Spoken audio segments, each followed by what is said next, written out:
It's not too hard to get lost in this corn maze. It encompasses 15 acres and took nearly 3 months to complete.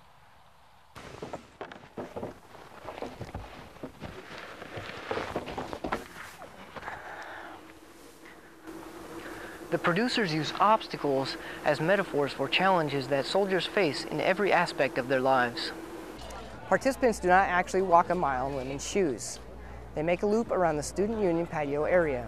However, this is enough to give them a good idea of how challenging it is to walk around in heels. According to a study by the National Highway Traffic Safety Administration, text messaging while driving is likely to increase. The study goes on to say that those people look away from the road 400% more than other drivers.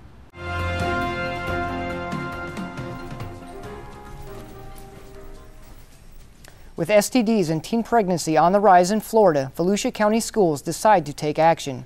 Morgan Crisula joins us live in the newsroom with the details. Morgan, former First Lady Barbara Bush is taking it easy. On Wednesday, Bush underwent open heart surgery to replace an aortic valve. Her doctor says the surgery went extremely well and she is expected to make a full recovery. Next on Nightly News, sexually transmitted diseases are on the rise in Volusia County.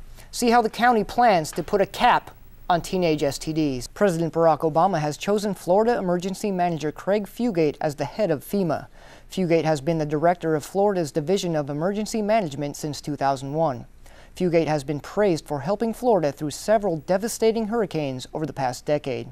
With the nomination, he now faces Senate confirmation before taking the job.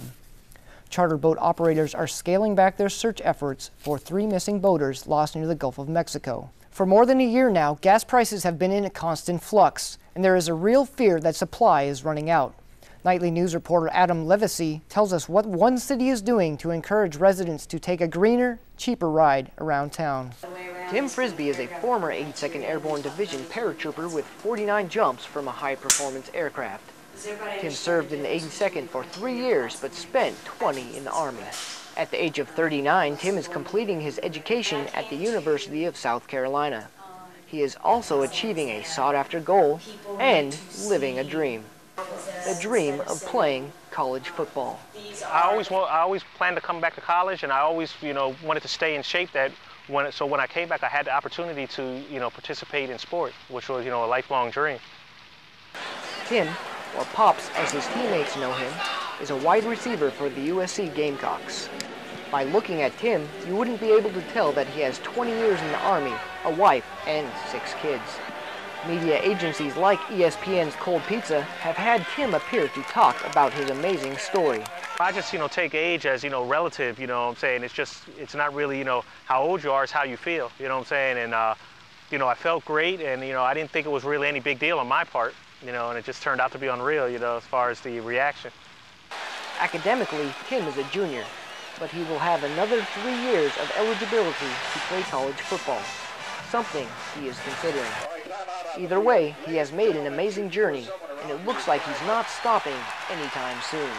My next goal is, to actually, play in some more games, to make my presence known, and to translate that into my second career, which is going to be broadcast journalism. Specialist Tom Conning, 49th Public Affairs Detachment Airborne, University of South Carolina. Stop putting it on the ground.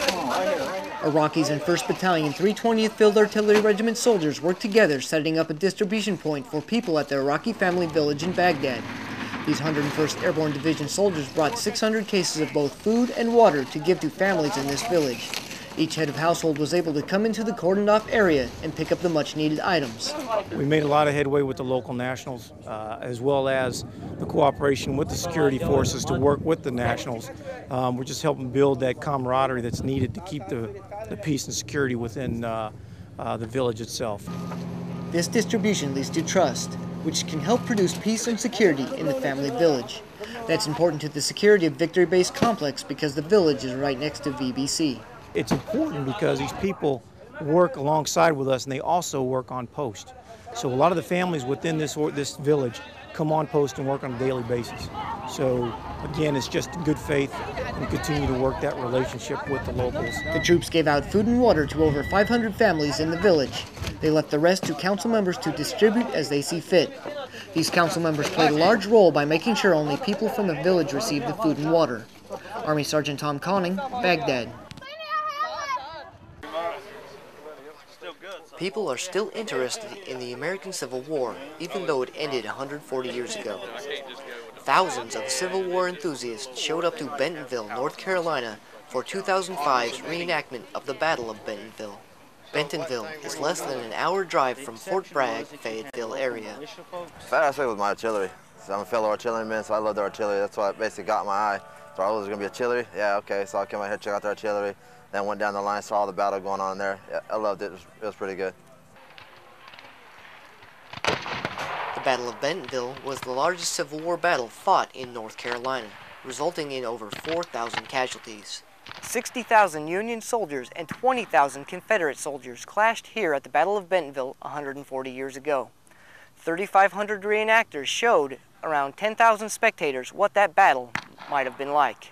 There are several more reenactments continuing throughout the spring.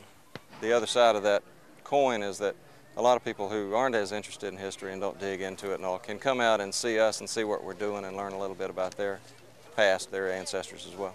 The Battle of Bentonville was the last major conflict before Confederate General Joseph E. Johnston surrendered his army to Union General William T. Sherman, ending the Civil War in North Carolina. Specialist Tom Conning, 49th Public Affairs Detachment, Airborne, Bentonville, North Carolina.